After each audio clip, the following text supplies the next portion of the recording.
Hockey. Yeah. My favorite. It's Judd's Hockey Show.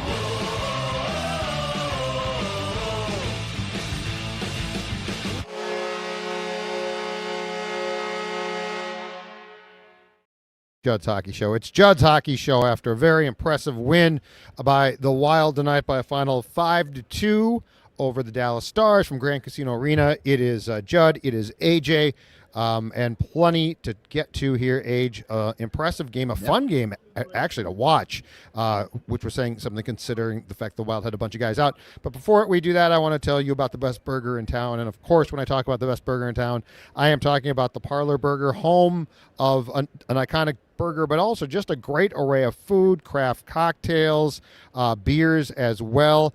And as you can see on the screen, if you're watching this, there is a QR code that you can scan to make a reservation. So talking about Parlor on, of course, West 7th Street, not far from here, where the Wild play, also in the North Loop, and their newest location in Excelsior. Any one of those places, I guarantee you, you are going to enjoy it. Great for a date night, or if you come here for before a hockey game or a concert event. Parlor, again, scan the QR code to make reservations. You will be very glad that you did. I can attest that it is absolutely outstanding. All right, Age, let's get to it. The Wild win tonight. They really won 3-2, again, for the second consecutive game, 2 empty net goals, but that's fine. They get the win. Here's the most impressive thing. Did you know this? Did you know that going into tonight, the Dallas Stars had earned points in their last 15 consecutive games against the Wild? They were 10-0-5, and that dated back to December the 20th, 2021. Their 25 points during that span are the most by any team in the National Hockey League. So this was the first regulation win by the Wild in the regular season against the Dallas Stars since December 20th of 2021. And Jake Ottinger, who the Lakeville kid who started in goal for Dallas tonight, 8-0-3 against the Wild going into this game, .926 save percentage, 2.19 goals against, and 1 shutout. In other words, the Wild finally slayed the Dragon tonight. That feels about right. I can't remember the last time. Obviously, if you had asked me, I wouldn't have remembered. But yeah, that feels like so long ago, and really almost kind of unacceptable. Just how much this Dallas Stars team has owned the Minnesota Wild now for years. So it's fun. It was good to see them kind of rebound in a fun way tonight with a win. But after two losses that, I mean, Calgary and Vancouver, I think very, very easily, arguably, teams they should be picking up multiple points against for both nights. You come back tonight, I think pretty big expectations, at least from my point of view, and I think they met them. The first few minutes, like, they started well. They looked in control. They were getting to the front of the net in front of Dallas's goal very, very easily, which kind of shocked me because that's exactly what the Wild want to do. And I think anybody that watches film knows like that's their game plan. They executed well. Well, a tough penalty by Ryan Hartman sends them to the penalty kill. They get scored on.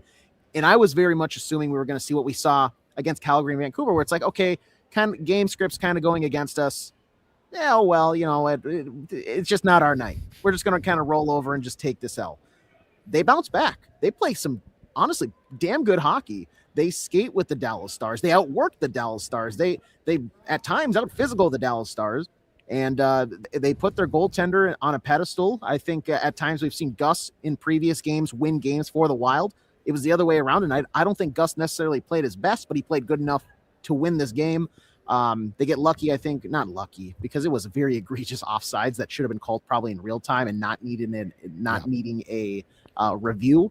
But I mean, it was good hockey. It was a fun game to watch, and the Wild, I think, earned this win tonight, which is the nice thing. I feel like they came in with the narrative of we really need to get back on track here. You mentioned this to me, which is the Stars sort of look like they know they're the better team and were playing like they think and know they are the better team.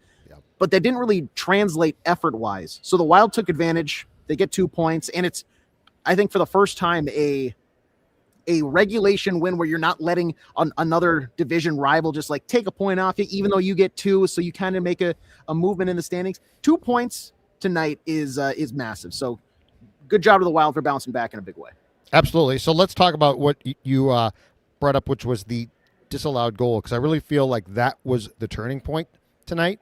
So Dallas at that time had taken a 2-1 lead, and at 10:19 at that mark of the second period, Heiskanen has scored a shorthanded goal. He's very, very good. Shorthanded goal came because they lost the Wild. It was weird. Faber got outworked, or he got outworked along the boards. Dallas came down and created a scoring chance. I think it was by Sam Steele. And Sam Steele then had a chance. The puck sort of popped in front of Gustafsson. Gustafsson froze it for a faceoff.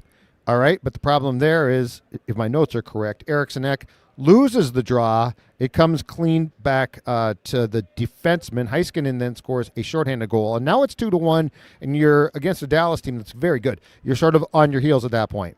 And then the goal that you referred to, so the Heiskanen goal came at 10:19. At 12:26, at that mark of the second period, that's when Wyatt Johnston scores for Dallas. But like you said, it was offside.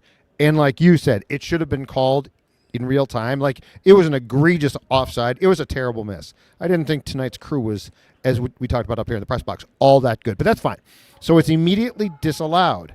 From there, then, about 5 minutes after the disallowed goal, Bogosian scores on a slap shot. He's got a good slap shot. He just hit the net. Like, he doesn't hit the net much, but he hit the net. So now it's 2-2. Then Marcus Johansson scored, and I'm going to circle back to this. Assists go to Boldy and Eriksson Ek. Now it's 3-2 Wild, and then Boldy and Johansson complete the scoring with empty net goals. But that gets me to what I want to talk about. And the 3 stars of the game actually tonight were correct. They're often not correct now. They're very ceremonial and often bogus. But tonight, I thought they nailed it, because Boldy was the first star. Marvelous game. Just a big boy game. Yes. Eriksson Ek was the second star. Johansson was the third star. Let's talk about that line.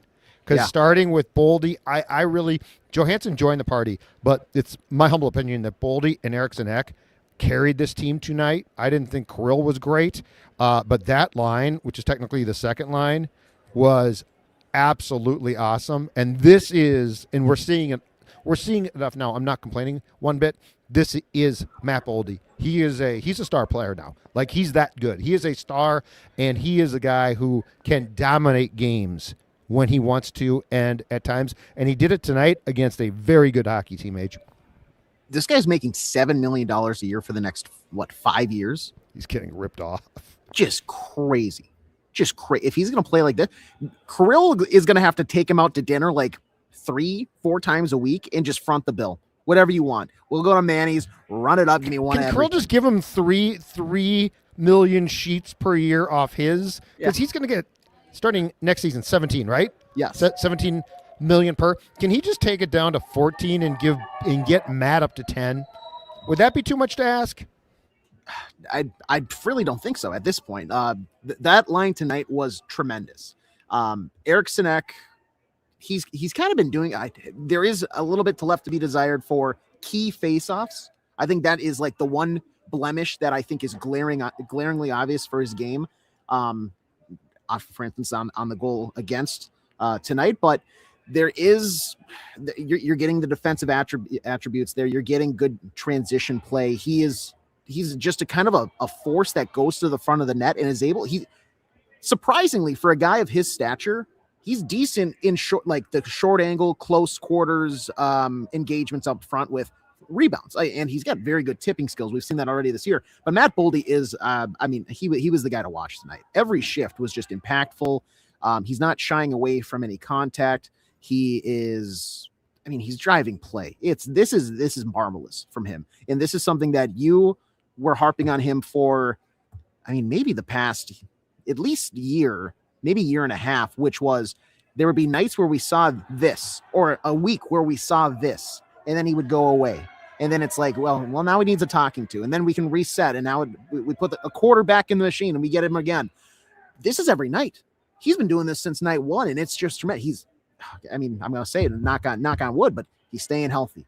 He's driving his line. Even after the Matsu Zuccarello comeback, he gets bumped down and he's driving that line And that just creates so much depth. I mean, we talked about how the lines kind of shifted out, and Matt Zuccarello being put back on that top allowed him to shift down. And then that means that Tarasenko was shifting down and all this stuff. And it created a little bit more of a spread out offense, more spread out talent for the Wild lines. But just Matt Boldy being able to kind of take that line on his shoulders, on his back, and say, guys, we're going to go out. We're going to create a chance. We're going to get back on defense. I mean, maybe this goes back to the Four Nations stint that he had last season, where playing with that group for Team USA, I feel like it rubbed off on him. He brought back a brand of hockey that one, Bill Guerin and John Hines both have been preaching and wanting him to do, but he is looking like a completely different guy over the last rough calendar year, and it's for the better. He's been playing so well, and that contract is going to be awesome. That contract is so awesome. It's ridiculously low, but I mean, at the time it seemed fair. But the thing that is just so exciting about this 2Age is, we've been through incarnations of this before, and it's like, okay, can the Wild ever find a guy who's touted as a power forward but can do it? Can Charlie Coyle? The answer ultimately was no. Can Jordan Greenway? He certainly had the body type for it. The answer at the end of the day was no. Matt Boldy is finally the answer. And that's what was so frustrating previously, was it's like you can always see it there. Yeah. And I do agree that being as much as I am not a proponent of in-season tournaments that can get, guys like Eriksson Ek a year ago in the Four Nations hurt, the flip side is what you said, which is being around that team and being with those stars and just being in the locker room with them. You sort of get an idea of what it is. And the good thing about it, in this sense, the good thing about the Four Nations, or I suppose, assuming it all comes off, and who knows, the Olympics, is you're playing in a playoff atmosphere. So, it's not just like you're dropped into a locker room of stars at an all-star game, which, of course, is just a exhibition. This is a real thing. And so I agree. I just think it's so exciting because Matt Boldy, for the most part now, is a pleasure to watch. And that's what I wanted. That's what we all thought. Hey, if you can find it, can you go up and find Chad Gale 935's comment? Probably a little while ago, but it was about Kirill. If not, I can paraphrase it. Yeah. So thanks, AJ. Chad said that Kaprizov had a good night. He hustled, played tough, and did the dirty stuff. 97 had beautiful passing plays that didn't get put away. Yurov. Yeah. I mean, he actually turned over the puck a couple of times egregiously, which is not good. And the Yurov pass, he saucered it over the defenseman's stick. Yurov, that would have been a hell of a goal. Kaprizov was fine, but I'm just saying Kaprizov didn't carry it tonight. The Ek, Boldy, and then Johansson line carried it. I mean, they were incredible. So, was this Kirill at Kirill's best? No. Kirill at his worst can be damn good, though. But I guess my point is more to praise the Eriksson Ek line, because the Wild, Age, you get past those first two lines, and the Hartman line, which is the third line, you sort of hold your breath. He took another dumb penalty tonight. To me, he's very much reverted back to who he was previously. Now, hopefully he doesn't do something egregiously dumb, but I mean, he's not bringing that much. The fourth line works hard, but let's get to the one guy on the third line, and I already talked about Yurov on the top line, who I thought had a nice night. Liam Ohgren, I feel like this is his most complete game of the season. And he's come on in bits and pieces at times, but I thought what we saw tonight was probably the most impressed I've been. It was as if he had some confidence to take charge a bit. And as that comment says right now, Liam Ohgren, enough said, but I will say this. If you get that from a third-line wing, I think you stick. Yeah, I agree. And I'll even do you one better. I'll push back a little bit on your past the top two lines, and then it kind of gets into this weird no man's land, because you're missing Marco Rossi, you're missing Matt Zuccarello.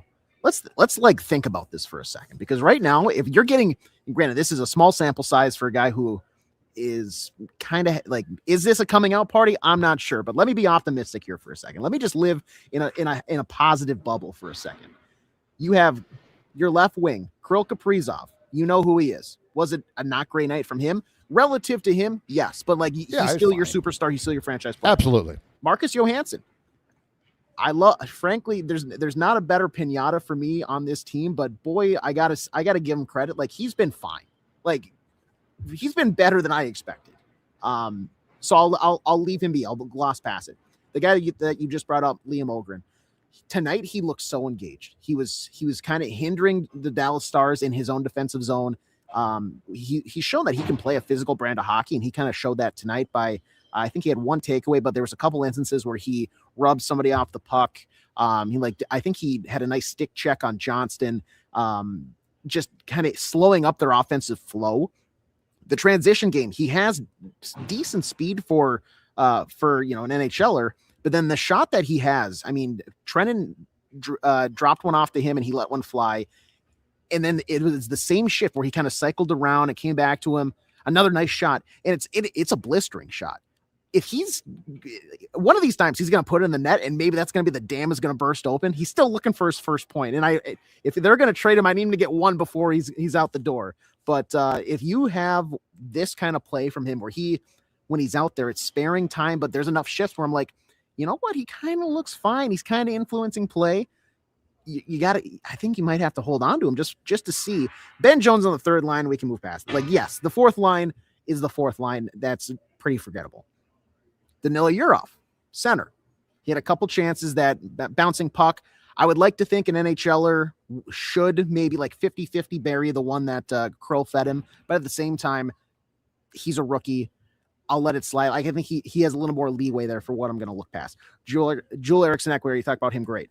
Ryan Hartman, yes, but you're going to have Marco Rossi come back eventually. I think right now he slots back in there. And then this is where it gets weird because I think Nico Sturm on the fourth line is fine. Ryan Hartman moves up to the wing to either take away a Ben Jones or a Tyler Pitlick on the fourth line. Yep. And then you leave Tarasenko, who I need off the power play. You put him. We're getting a lot of comments right now. Oh. Like this team just beat a really good Stars team 5-2, and the two of us have come on the show and been ultra positive. Like we are ultra positive, but we have to go to this because our comments are lit up with this one, saying Ohgren over Tarasenko. Tarasenko is the reason that the Stars had the shorty dude is beyond washed. Yep. Matt says, which is a point that you made to me in the press box. All right, so let's go there. I mean, if the people want to go there, we'll go there.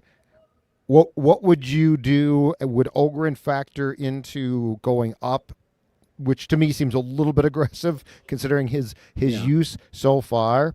And off of that, okay, two things. What would you do about Tarasenko? And my second question is: are you saying that you think that Rossi is going to slot back in third line center, and that they're going to leave Yurov on the first line? I think right now you have to. I think he's shown you enough right now where you almost have. Frankly, we know that they kind of. I mean, there was a report last week. There was a trade offer. They did try to move him in the offseason. Granted, it was a weird contract situation, so you're not going to just like let that kind of ride out. Will he? Won't he? I get it. They got to make a move, but also it just we've called this before, but the demotion in the playoffs last year. It's not like they are swooning over Marco Rossi. That tells me when he comes back healthy, one part of me says they're going to leave Danila Yurov because, frankly, I think he looks like he fits there. I think he's playing a solid game and so far has deserved to stay on that line. But we also know how this regime, Bill Guerin, John Hines, and crew, they love to kind of cater to the guys who have been there before. I don't know if Marco Rossi falls into their seasoned veteran pool yet, so he might not get the common courtesy of waltzing back into a top line situation, but you're going to immediately put him back in. And maybe him playing with Liam Ohgren, younger guys, arguably you could make Marco Rossi maybe still something to prove as a guy who kind of signed a deal, and will he get traded? Will he make them regret it? And Marco was playing fine, I think, before getting injured, but when he comes back, it's if they slot him in at the third line, I would not be shocked. is what I'm saying. Tarasenko, though, has to come off the first line. Well, and you're right. Third line. He has to come and off the power play. And the power play. There's no business being on the power play.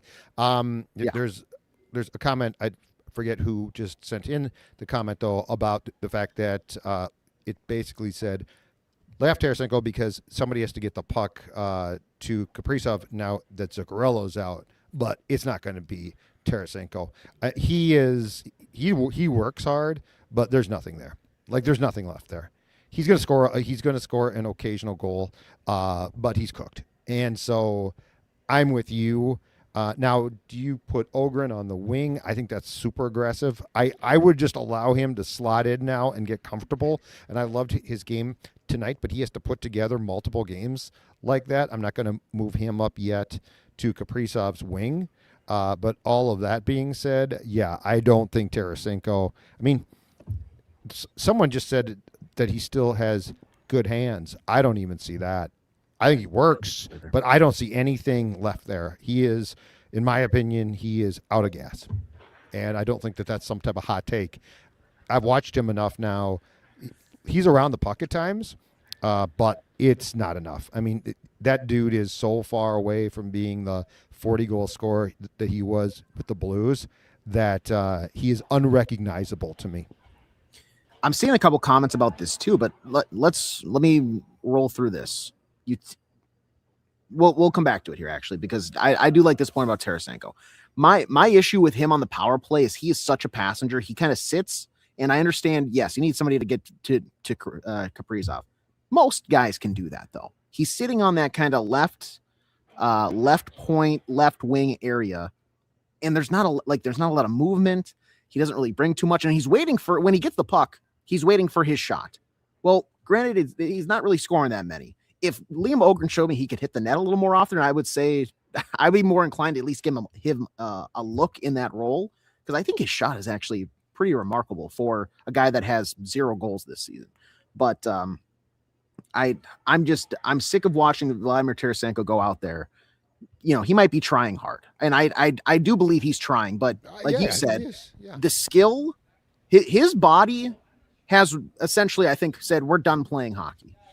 His body is going out there for a skate with the boys, where his mind might be saying, no, we're still playing. We're trying to compete. But his body's like, no, we're done. I'm sorry. I can't do this anymore. I've got like 4 hard shifts in me. The rest are going to be 50% maximum effort. And that's it. That's what you're going to get. The backhand kind of guy holding onto him, half breakaway thing that he had, there was just no fight there. And I think that's a telling thing of, you could drift off to the corner, try to reset, look for a trailer. It was just kind of, okay, I got it. I'm going to throw it towards net, weak backhand. And Ottinger might as well had a muffin for breakfast, because that's about all that was. It was a muffin on net. And I just, I think you're exactly right. I think he's just done, which is fine. Which is fine. When everybody gets back, assuming that they do, because it always feels like, and I don't think this is an overstatement, somebody's always hurt, or a couple of guys. But if every forward is back, I don't think Tarasenko is on the ice. I think you're going to have to come to a very difficult decision that he has to be. Well, not a difficult decision for us. I think the Wild is going to have to come to a difficult decision that he does not fit, which is, look, they took a chance. It didn't work out. They still need more scoring. Like, they still need to, and this is the problem too. This league is so competitive now that finding teams to trade you a score is going to be incredibly tough. But I mean, they definitely, if they want to compete with the Dallas Stars, let's say it, that they finish third and Dallas finishes second, very plausible, right? And they want to compete with the Stars in the playoffs in a 7-game series. You need more, especially because I'll tell you this right now, with Tyler Seguin hurt, you know what? Dallas just freed up a bunch of cap space. You know what they're going to do? They're going to go out and get an impact player, if not 2. So, like, this is a nice game tonight.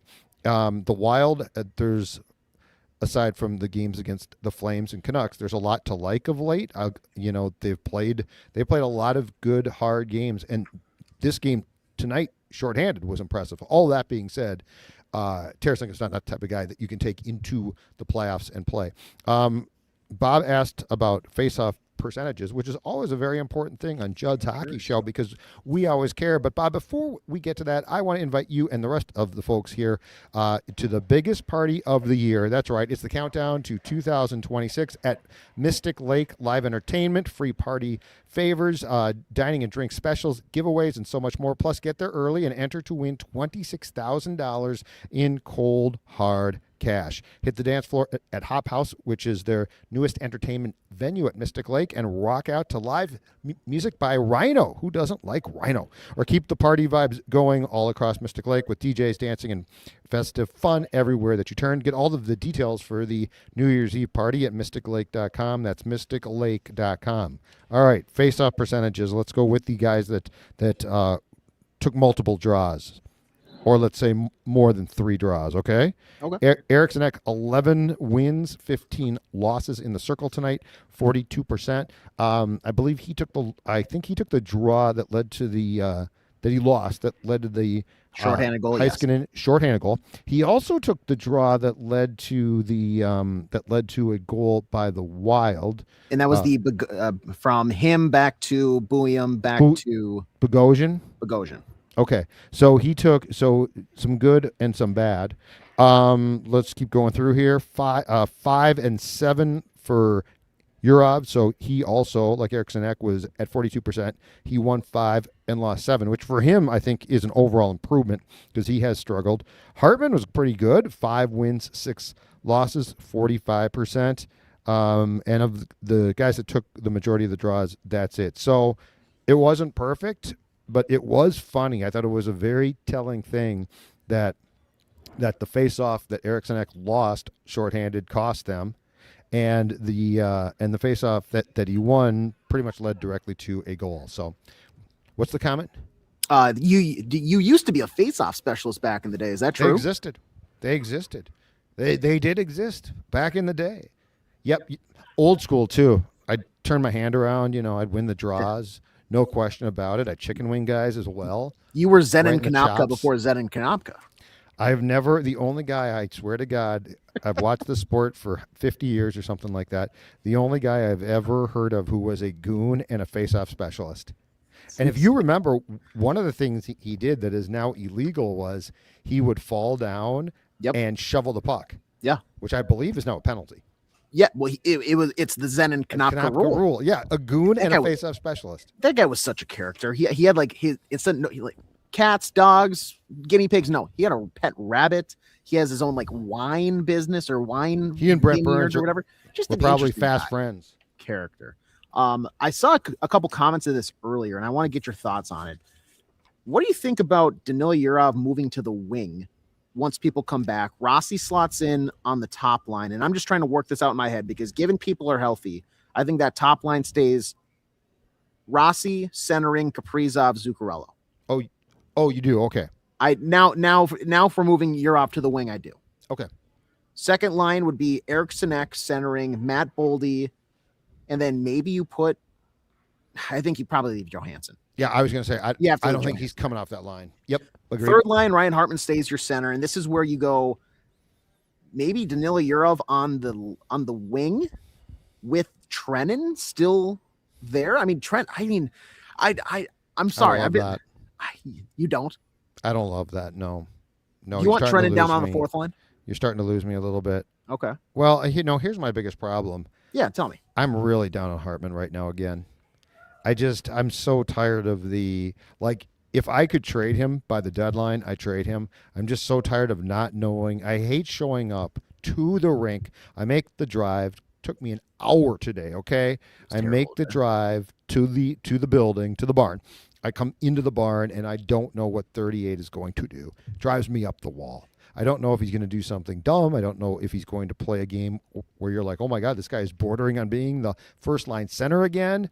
The inconsistency from a guy whose calling card should be consistency makes me want to tear this hair out. So I don't now could I just don't like it. I don't like it. I would get him off the roster so there's no temptation.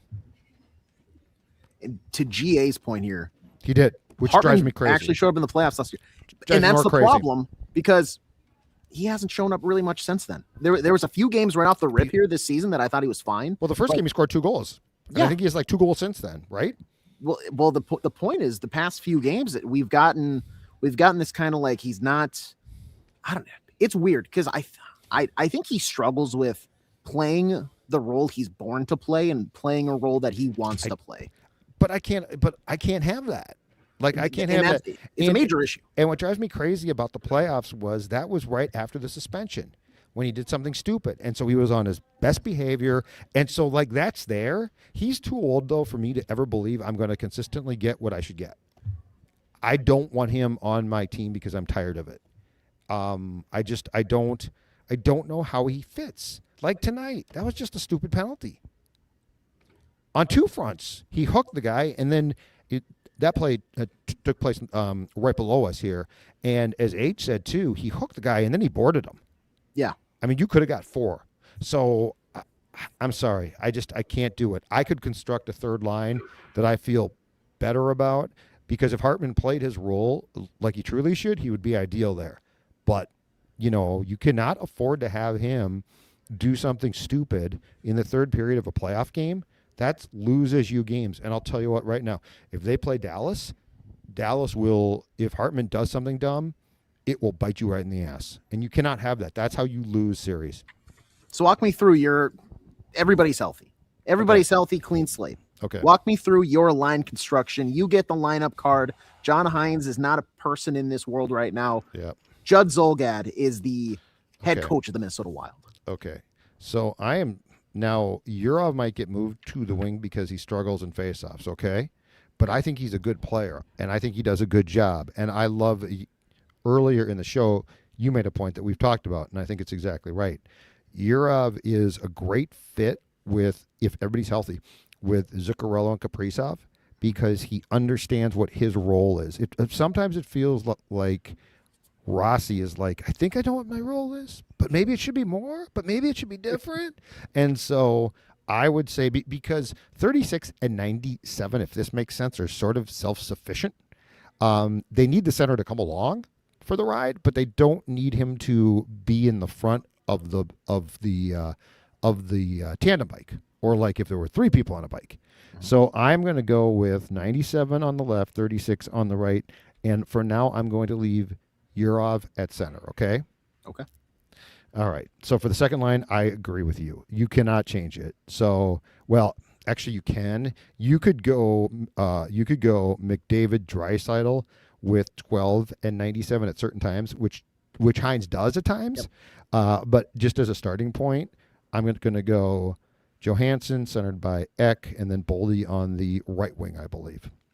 All right. So for the third line, help me out here. You've got so do I want here's my question, because this could be a pain in the ass line if I do this for a third/fourth line. What if I go Sturm, Foligno, Trennan? That's a playoff line. That's a line that's going to kick some ass, literally. Yeah.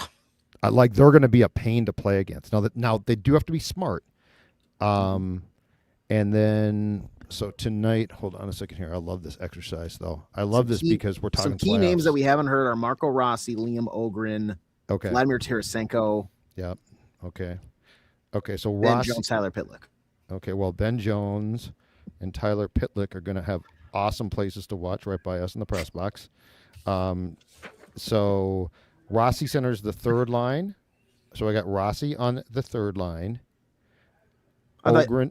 Yep. Oh, did you tell me your fourth line? That's the yeah. I said third/fourth line. Gotcha. I see. Because that could be a really good situational line, and like if you've got them as your fourth line, that's not bad. And then my third line would probably be Rossi. Ohgren, if he's playing like this, would deserve to play. I agree. And then very small sample size though. Like I need a month of him looking like this. Yes. I'm going off of tonight a little bit too much probably. For sure. And then who would be my right wing then? Well, I mean it might be Tarasenko then, if this is what I have. So then because I mean Ben Jones is not playing. Tyler Pitlick is not playing. No. So then it might be Tarasenko. I mean, But ideally, I make a trade. I make a trade and got a top 6 guy, and now I can bump somebody down. You sure would like to make a trade there. See what I did? Oh yes, I would like to make a trade. I'd love to make a trade there. I'd love to make a Tarasenko trade.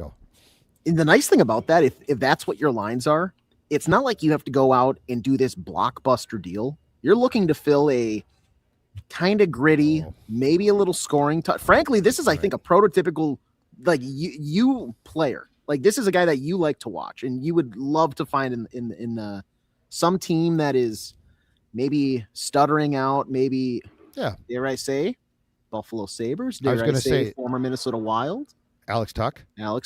Okay, so where does Tuch? If you get Tuch, do you play him on the third line? I think you start him there. Yeah. Okay, so Tarasenko's out, Tuch is in. Let's say, and that's fine by me. And then I could see it. Then do you pay Tuch? And yes, Ryan O'Reilly, I would love to see him acquired. I don't know it's going to happen. I think the asking price might be good. ROR, bring it on. I've professed, you talk about man crush. That's a hockey man crush right there. Instant locker room guy. If I'm not mistaken, wins faceoffs a lot. It's got the weird stick. Yeah, I think he's good on the faceoffs. Yeah, I love that idea. And I'm seeing Tage Thompson comments too. I love that. I don't think that's possible. I don't know that's possible. I think that would cost you so much that I don't agree. know. I don't know if Tage Thompson goes to market. The market's going to be enormous. I don't know that you win that bidding war, and I don't know that you can afford to win it. Tuch, I think we're talking. Yes. I think you could probably make a deal for Tuch. I totally forgot during that exercise that Vinny Hinostroza was a person. It's fine. Okay. He's not playing. He's not. No. Okay. He's got speed. The problem is he's got the speed of a top 6 guy and the hands of a 5th line guy. Yeah. So no. I think we're talking about something here, folks. I think this Tuch idea, of all the guys that we can talk about, I think that one actually makes the most like it's the most plausible. It's going to cost you, but it's the most plausible. Yeah. And the thing about it too that I like, intangible wise, like he's physical, he's kind of got that grit to him. He kind of seems like a pain in the ass. Like he kind of seems, which I love. Like give that to this team and let him run wild. But also, he's got the hunger because this is a guy that came. We're talking inches away from winning the Stanley Cup with Vegas. Yeah. Braden Holtby's paddle stopped them from winning the Stanley Cup. Him specifically, it was on his stick. So you bring him in on a team. And also he seems like a guy that he's got the swagger. He's kind of got the, I don't really care if you like me or not, but we're on our team. I'll be good with you since we're on the same team, but he might come into this room. And if they trade for him and they go on a quick, 3-game run where they just play bad, he's going to speak up and say, look, guys, I didn't come here to lose hockey games. He seems like a guy that is not going to sit back and just say, you know what, we're gonna coast in the postseason, then we'll see what happens. Let's pick up our game. I'm talking myself into talk. There's some there's snarl there. There's some definite snarl there. We're asked about Panarin as well. What if it's the bread man? Whose line? What if? Well, he would expect to be on the first line. Might not happen. If you got Panarin, though, he's got to be top 6, right? He bumps Johansson off immediately. Okay. Yeah, okay. Immediately. Okay. Would you be – I think I know the response, but tell me. Would you be tempted to put him on Kaprizov's line because you do have 2 incredibly talented Russians there? I guess my comeback is, but Kaprizov loves Zuki so much, I don't know if Kaprizov would want a countryman on his line when he's got his best friend when he's healthy. Be quiet on his line. Got some fans yelling. I don't need these fans yelling. Go home. I would try it out. I don't think it's happening, by the way. Just to be clear, I don't think he's coming here. No, I don't think so either. But hypothetically, they make the trade. They acquire it's Artemi Panarin in Minnesota Wild green. I think you at least take a look because just as a hockey fan, that's a lot of skill on a line. And not that Matt Zuccarello doesn't bring skill to that line, but it's Artemi Panarin. And think about what you could possibly do with Matt Zuccarello on that second line, dishing with Boldy playing the way he is right now. Yeah, that's a good point. You know, it definitely seems like an upgrade over Marcus Johansson. So if you have a guy that can feed Matt Boldy like Zuccarello does to Kaprizov on a nightly basis, and granted, they probably don't have the same level of chemistry, so you're not going to see some of the kind of the cutesy give and go, give back, and now shoot, and now we kind of Harlem Globetrotter it over to each other. I'm fine with that. And that, Frank, simplifying it for him might be good because then he's making one less pass. Yeah, that's not a bad. Why are I these wouldn't mind kids yelling out there? Sorry, stop it! Stop yelling. There, I tried to quiet them down. Bob, is that Jesse's kids? I'll have to go tell her. Get your kids under control.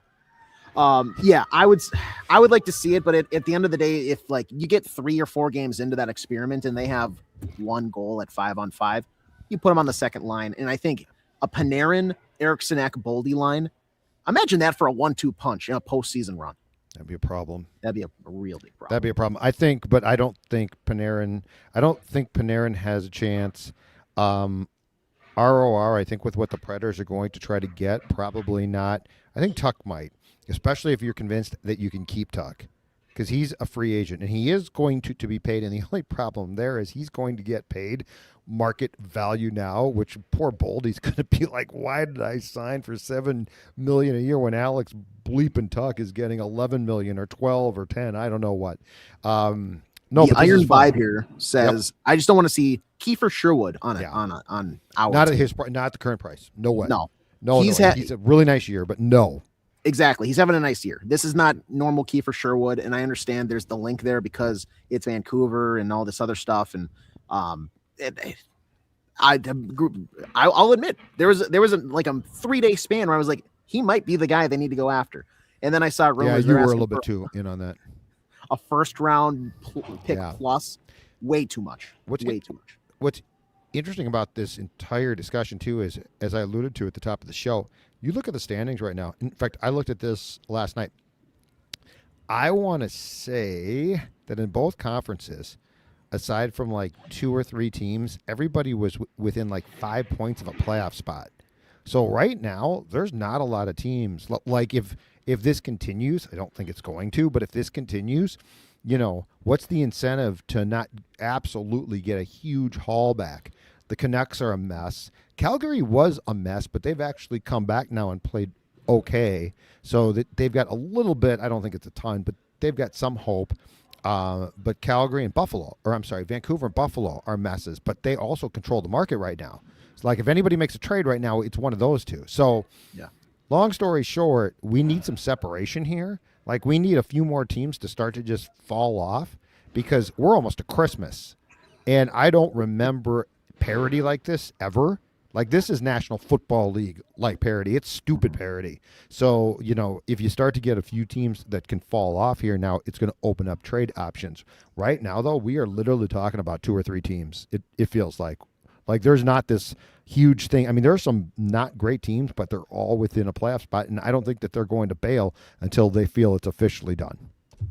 Yeah, I have NHL.com up right now. And right now, Chicago holds the second wild card spot. The bottom team in the West is Vancouver at 25 points. So they are 7 points behind Chicago. If you go up to Calgary that you just mentioned, they're at 28. So it's 5 points between ninth place and the second wild card spot. And then you go to the wild card situation over in the East. Pittsburgh at 35 points. Buffalo is at 28. But then look at Columbus, number 9 spot. They are just 3 points back of Pittsburgh for a play. Like it's crazy. This is what Gary Bettman and the NHL want. To me, this says we need to implement a 3-2-1 point structure because you should be rewarded for actually, like Colorado is, Dallas is. They have 49 and 47 points, but there should be, I think, like you said, we're nearly at Christmas. There should be more separation for some of these spots, and the league loves this. I mean, your point idea has been. There's 2 things that have been thrown out a ton, and Bettman, until he's gone, they won't be considered. The first one is yours. The 3-2-1's been talked about for ages now. Makes perfect sense. Quite frankly, if you're going to have shootouts like ties are dead, you could go to winning percentage. Like you got a winner, a loser, but the league's like, no, we need those additional points, which is why I say go to a 10-minute 3-on-3, and if that expires, call it a tie and just give 1 point each, because then the point system actually makes sense, and 3-2-1 though makes a ton of sense. And the other thing that they won't do, and I don't get it, is they won't go to this was it. Glenn just said it, and he's exactly right. Playoffs need to go back to what they were: 1v8, 2v7, 3v6, 4v5. The Central Division is shaping up, I think, is the best division in the league, and I don't care if it's the Wild or not. At the rate that we're going, 2 and 3 playing in the first round is inexcusably dumb. Oh, it's awful. But I mean, this is not a Wild rant. This has been a rant of a lot. This of is a people hockey rant. Yeah, this is a bit, and it's ridiculous. And I appreciate. I like the divisions, like how they're stacked. I understand that it was sort of a throwback to try to go back to when division rivalries meant something, but it's changed. Like, there's not a ton of fights now. It's fine. The product is way superior. I'd say there's more like fighting between fan bases rather than the actual players on the ice. But at the end of the day, to have it stay within 2 plays 3, I'm sorry. I think it's craziness. And yes, the Wild. If the Wild finishes third, they would play what, 6 then? Seed 6 in the West. So it's 1, 8, 2, 7, 3, 6. That makes a ton more sense. And I mean, this league now, for how many years of doing this, has had really, really crazy good matchups in the first or second round, which is not the goal. So, but Bettman's not changing things. He likes this.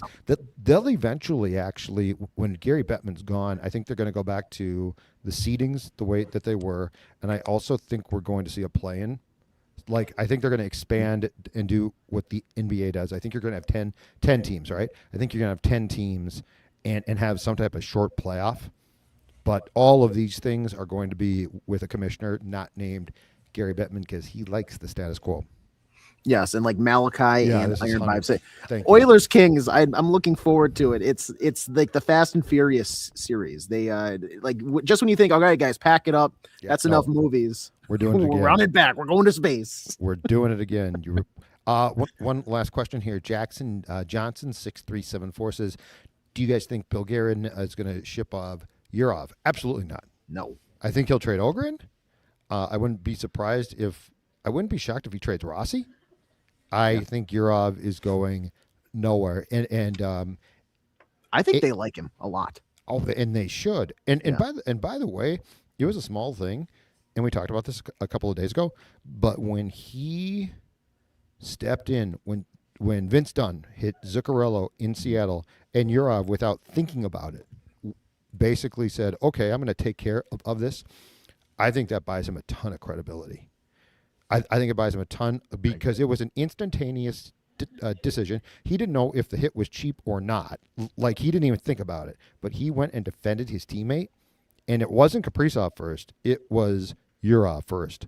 I thought that to me was, dude, you have played in a man's league. KHL's a man's league. You played in a man's league before. I was incredibly impressed, and I know it's a small thing, and I know it's a scuffle, but I think there's things that guys do that show intangibles, and to me, that was one. So I actually think there's a better chance Rossi gets traded at the deadline than Yurov does. And Thorson Collectibles says, we didn't think Marat Husnudinov was going to get traded either. I think this is different. This is a he different. Never played first line though, right? Like no. they always had that guy, and he was treated far more like Ohgren, if I remember correctly. Yes, there was multiple resets for Husnudinov, and I mean, prospect wise, Yurov comes in above him, and I think you're seeing that immediately. Yurov, when he steps in, and this is something that we going back to his first couple games, I think there was a very clear, like, this guy looks like an NHL player. This guy looks like he belongs playing on this team every single night. Husnudinov, I can understand the argument of, at the time, it was like, should he be out there? Should he not? And granted, like, at times this season for the Bruins, I think he was the top line center, but that's not where he normally should be. I think that was just like a very circumstantial thing. Whereas this is a circumstantial promotion, I think, for Yurov, but he has now taken this and running with it. And I think he has now earned, like, he's playing like a guy who should be between Kaprizov and, when he's healthy, Zuccarello tonight between Tarasenko. In the case and to certainly a certain degree, Ohgren on this show, we complained about them not playing more. And Ohgren tonight was good, but there have been a lot of instances where when he has played, he has not exactly backed us up, right? And we've been like, okay, see, that's why he should play more. There have been a lot of times where it doesn't look like that. Mm-hmm. In the case of Yurov, we complained, and we were right. Yurov not having a bigger role at the beginning from the jump was a mistake. And we were right on that. So, like, he deserved to play. You could say the KHL is a different game. You don't understand. It's a different game, but it's a pro league. It's one of the best leagues. It's not this league, but it's one of the best leagues in the world. It's a lot of men playing. It's not kids. It's not junior hockey. And when you watch Yurov play, there is never a time, and he screws up. They all screw up. But there's never a time where we say he doesn't really belong here, or he's too passive here, which Ohgren can be. So I would be, if you were going to trade Yurov, I think you'd be asking for a lot back. Jackson says here, next JHS possible trade talks would be cool. I don't know if just because we went over the standings, I think right now, because of how clustered it is, it's a little maybe too early, but like we'll get to that at some point for sure. In fact, I believe there's a piece on ESPN.com today by Puck Daddy Greg Wyshynski with a bunch of names. So he's like ranking guys by tiers. Now he's picking from clearly the worst teams, but like we could go through that. Uh-huh. I think it's a very small pool right now. And, everyone, of course, in the world is talking about Quinn Hughes. Well, Quinn Hughes ain't coming here. He's going to Jersey, maybe Detroit, if he's traded, which I think he probably will be. But the return will stagger you. Like, the return is going to be absolutely huge. I do think that, like, right now, if I was a betting man, I do think that the talk that we just had is probably the most, and it still costs you a lot, but I think it's probably the most realistic name given what the Wild has to trade, and given like a player, Buffalo's going to, unless they're going to keep him, Buffalo's going to trade him. Like Tage Thompson, probably a pipe dream. I mean, he might ask out, but I don't know he gets traded. Panarin, I think, is sort of dicey there. I think there's some questions about him as well. But I do think that Tuck is a realistic target. Just because it caught me off guard, and maybe I'm out of the loop, is Puck Daddy the normal nickname for Greg Wyshynski? Is that yeah, he used to be at Yahoo Sports, I believe. Oh, and that was his name, Puck Daddy. I didn't know that. He does not use that now. But no, I think if you're looking up, I think he was at Yahoo Sports, and yes, he was known as Puck Daddy. It's a great name. It's a great nickname. It is. It's fantastic. All right, we are done here. Thanks for staying with us for about an hour here post game. Again, exciting win tonight. The Wild beats the Stars here. Comes back to win by a final of 5-3 with a couple of empty net goals, if I'm correct on that. Is that right? 5-3? Should be 2. 5-2. 5-2. Even better. But we are done here. Probably back, I would guess, on Monday with another episode talking about the Wild actually plays Ottawa here on Saturday at 1 o'clock. We will be here for that game. But then they play Boston at 5 o'clock on Sunday, and the Vikings play at 7:20. NHL, get your heads out of your you-know-what. What are you doing? Play the game at 1 so everyone can watch it. Anyway, we will see you soon. He's AJ, always doing a great job. I'm Judd, and we will talk to you soon.